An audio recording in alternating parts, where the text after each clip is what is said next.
L'oclophobie est la peur de la foule, au sens physique, d'une peur de mourir écrasé par elle. Il faut la différencier de l'agoraphobie, la peur des espaces publics, même si leurs symptômes sont similaires, angoisse, malaise, panique. On la soigne à l'aide d'hypnose, de réalité virtuelle et autres thérapies, mais la plupart des oclophobes vivent en évitant les foules. Qu'est-ce que l'oclophobie? Oklo, en grec, signifie la foule. L'oclophobie serait donc la peur de la foule. Mais cette définition n'est pas suffisante pour comprendre les subtilités de cette phobie. On la confond souvent avec l'agoraphobie, qui est la peur des espaces publics. Leurs symptômes sont similaires, et l'agoraphobe comme l'oclophobe mettront en place des tactiques d'évitement, pour tout simplement ne pas se retrouver dans les situations à risque. Si l'on veut résumer les différences entre agoraphobe et oclophobe, l'agoraphobe a une peur liée à l'espace. La peur apparaît lorsque les moyens de sortir d'un lieu sont limités, par la foule ou l'absence de sortie de secours. L'oclophobe a une peur liée à la foule, au sens physique du terme. C'est une peur de contact, d'être écrasé par la masse de la foule. En termes mathématiques, on voit que l'agoraphobe et l'oclophobe ont des peurs complémentaires.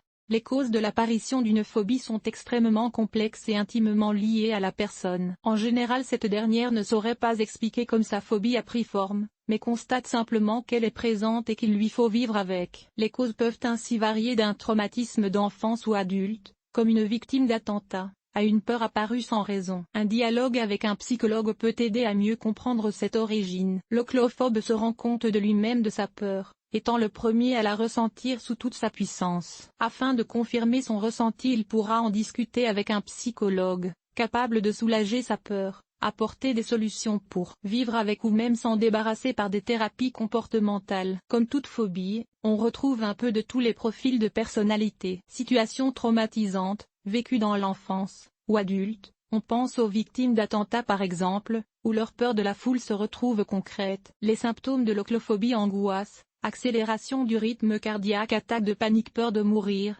sentiment de danger imminent, sentiment de perdre son corps, nausée, malaise. L'oclophobe éprouve un sentiment de peur lorsqu'il se retrouve entouré d'une foule qui lui apparaît comme compacte, dense, le mettant sous pression. Pression des regards des autres ou pression par la masse globale de la foule. Éviter les zones à risque de lui-même. L'oclophobe va soigner sa peur en évitant tout simplement les situations à risque, centres commerciaux très fréquentés, transports en commun aux heures de pointe, matchs de foot de finale, concerts. Cependant, ces stratégies d'évitement ne fonctionnent que comme des pansements sur une plaie toujours ouverte, et elle n'a que peu de chances de disparaître d'elle-même. Médiation: d'autres vont s'attaquer de front à leurs problèmes, et tenter de divertir leurs pensées lorsque les premiers symptômes apparaissent. Une méthode efficace est de pratiquer la méditation avant toute situation en contact avec la foule, en vue de réduire l'anxiété à venir. Hypnose: les traitements par l'hypnose ont également montré leur efficacité dans la disparition ou l'allègement des symptômes. L'hypnose repose toutefois sur la volonté du patient.